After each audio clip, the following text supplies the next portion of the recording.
नमस्कार बंधु मैंने आपको स्वागत मोर ये चैनल वास्तु टिप्स वीडियो को। बंधु मैंने पुत्रदा एकादशी जहाँकि 23 अगस्त 2026 रविवार दिन माने आज पड़ी अच्छी भगवान श्रीहरि विष्णु कृपार 5टी राशि व्यक्तिशेष मानकर घर उपर टंकार वर्षा होगाक जाऊँगी मिल से बड़ खुशीर खबर। यही राशि व्यक्ति माने धनवान होगा सहित बड़ चाकरीर सुजोग पाइबे। हठात धन लाभ, संतान सुख, घर जमी और गाड़ी किणवार जुग रही।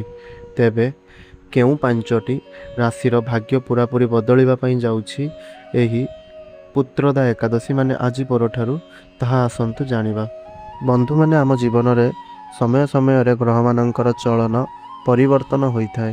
ग्रह मानकर एही चलन एवं दृष्टिर प्रभाव समस्त 12 गोटी राशि उपर पड़ी था, किंतु एही एकादशी परठारु 5टी राशिर व्यक्तिशेष मानक जीवन में हठात बड़ परिवर्तन आसवाई जाऊँगी। तेबे सही राशि गुड़िक केउं राशि ताहा संपर्क में आसतु एही वीडियो रे विस्तार भाव में जानिबा। से वीडियोटी को शेष पर्यंत निहाती रूप से देखंतु। तेबे प्रथम भाग्यशाली राशिटी होउछि तुला राशि। तो यही पुत्रदा एकादशी परठारु तुला राशिर व्यक्तिशेष मानकर भाग्य पूरापूरी बदलिबाक जाउअछि।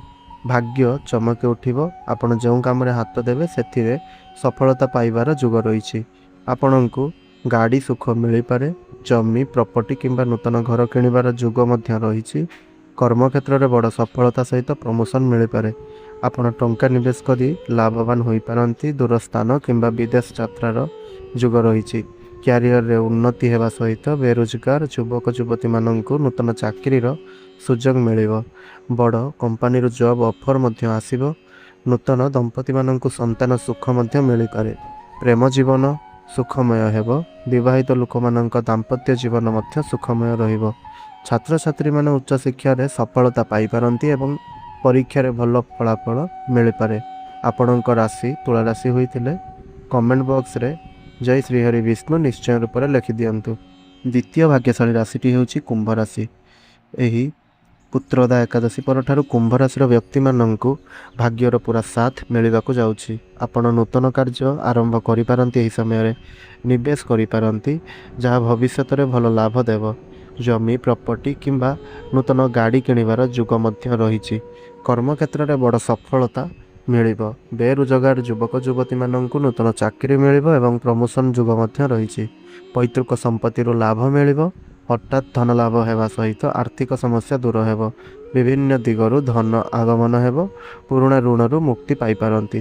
प्रेम जीवन सुखमय हेबो। छात्र छात्री माने उच्च शिक्षा रे सफलता पाइबे। विदेश यात्रार जुग मध्य रही। धार्मिक स्थान को यात्रा करि पारंती। विवाह पई अपेक्षा करिथिबा लोकंक घर को विवाह प्रस्ताव आसीपारे। संतान सुख मध्य मिलिबो। तेबे आपणकर कुंभ राशि होइतिले कमेंट बॉक्स रे जय श्रीहरि विष्णु निश्चय लिखंतु। तो तृतीय भाग्यशाली राशिटी होउछि वृष राशि। एही पुत्रदा एकादशी परठारु वृष राशिर व्यक्ति मानक जीवन में धन वर्षा हेबार जुग रही। विभिन्न दिगरु धन आगमन होई पारे एवं हठात धन लाभ मध्य होई पारे। आपण नूतन कार्य आरंभ करि पारंती। भाग्य आपणक साथ देबारु अटकी कार्य गुड़िक पुणी चालू होई पारे। पुराणा ऋणरु मुक्ति मिलिबो। धार्मिक स्थान को यात्रा करिवार जुग रही। पैतृक संपत्ति लाभ मध्य मिलिबो। विवाहित जीवन में सुख मिलवा सहित घर को विवाह प्रस्ताव आसीबो। प्रेम जीवन में नूतन पार्टनर मिलवार जुग रही। छात्र छात्री माने उच्च शिक्षा रे सफलता पाइबे एवं समस्त परीक्षा रे भल फलाफल पाइबे। निवेश करी लाभवान होई पारंती। कर्मक्षेत्र में बड़ खुशीर खबर मिलिबो। प्रमोशन जुग रही। बेरोजगार युवक युवती को नूतन चाकरी मध्य मिलिबो। आपणक राशि वृष राशि होइतिले कमेंट बॉक्स रे जय प्रभु श्रीहरि विष्णु निश्चय रूप में लिखि दियंतु। चतुर्थ भाग्यशाली राशिटी होउछि कन्या राशि। राखी पूर्णिमा ठारू कन्या राशिर व्यक्ति मानक भाग्य सुना भली चमकी उठिबो। समस्त दिगरु लाभ मिलिबार जुग रही। आर्थिक समस्या दूर हेबो। विभिन्न दिगरु धनर आगमन होगा सहित बैंक बैलेंस बढ़िबो। दैनिक रोजगार रे वृद्धि हेबो। व्यवसाय और वाणिज्य क्षेत्र में उन्नति हेबो। नूतन व्यवसाय आरंभ करी सफलता पाई पारंती। चाकरी रे ट्रांसफर किंबा प्रमोशन होई पारे। बड़ कंपनी जॉब ऑफर आसीबो। बेरोजगार युवक युवती माननकु नूतन चाकरी मध्य मिल पारे। ଆପଣ ନୂତନ କାର୍ଯ୍ୟ ଆରମ୍ଭ କରିପାରନ୍ତି ଏବଂ ନିବେଶ କରି ଲାଭବାନ ମଧ୍ୟ ହୋଇପାରନ୍ତି। ବିଦେଶ ଯାତ୍ରାର ସୁଯୋଗ ମିଳିବ। ବିବାହିତ ଦମ୍ପତିମାନଙ୍କୁ ସନ୍ତାନ ସୁଖ ମଧ୍ୟ ମିଳିବ। ବିବାହ ପାଇଁ ଅପେକ୍ଷା କରୁଥିବା ଲୋକଙ୍କ ଘରକୁ ବିବାହ ପ୍ରସ୍ତାବ ଆସିବ। ଛାତ୍ରଛାତ୍ରୀମାନେ ଉଚ୍ଚ ଶିକ୍ଷାରେ ସଫଳତା ପାଇବେ ଏବଂ ସମସ୍ତ ପରୀକ୍ଷାରେ ସଫଳ ମଧ୍ୟ ହେବେ। ପୁରୁଣା ଋଣରୁ ମୁକ୍ତି ମିଳିବା ସହିତ ସ୍ୱାସ୍ଥ୍ୟ ସମସ୍ୟାରୁ ମଧ୍ୟ ଆରାମ ମିଳିବ ଆପଣଙ୍କୁ। ଆପଣଙ୍କ ରାଶି କନ୍ୟା ରାଶି ହୋଇଥିଲେ କମେଣ୍ଟ ବକ୍ସରେ ଶ୍ରୀହରି ବିଷ୍ଣୁ ନିଶ୍ଚୟ ରୂପରେ ଲେଖିଦିଅନ୍ତୁ। ପଞ୍ଚମ ଭାଗ୍ୟଶାଳୀ ରାଶିଟି ହେଉଛି ମୀନ ରାଶି। ପୁତ୍ରଦା ଏକାଦଶୀ ପରଠାରୁ ମୀନ ରାଶିର ବ୍ୟକ୍ତି ବିଶେଷମାନଙ୍କର ଭାଗ୍ୟ ସୁନା ଭଳି ଚମକି ଉଠିବାକୁ ଯାଉଅଛି। ଭାଗ୍ୟ ଆପଣଙ୍କର ପୁରା ସାଥ ଦେବ। ଆପଣ ଜମି, ପ୍ରପର୍ଟି କିମ୍ବା ନୂତନ ଗାଡ଼ି କିଣିପାରନ୍ତି। ଦୂର ସ୍ଥାନ କିମ୍ବା ବିଦେଶ ଯାତ୍ରାର ସୁଯୋଗ ମିଳିପାରେ। କର୍ମକ୍ଷେତ୍ରରେ ବଡ଼ ସଫଳତା ମିଳିବା ସହିତ ପ୍ରମୋସନ ଯୋଗ ରହିଛି। ବେରୋଜଗାର ଯୁବକ ଯୁବତୀମାନଙ୍କୁ ନୂତନ ଚାକିରି ମିଳିପାରେ। ପ୍ରେମ ଜୀବନରେ ସୁଖମୟ ସମୟ ଅତିବାହିତ ହେବ। ଜୀବନରେ ନୂତନ ପାର୍ଟନର ମଧ୍ୟ ଆସିପାରନ୍ତି।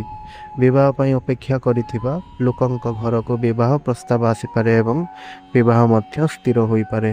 ଛାତ୍ରଛାତ୍ରୀମାନେ ଉଚ୍ଚ ଶିକ୍ଷାରେ ସଫଳତା ପାଇବେ। ସମସ୍ତ ପରୀକ୍ଷାରେ ଭଲ ଫଳାଫଳ ମିଳିପାରେ।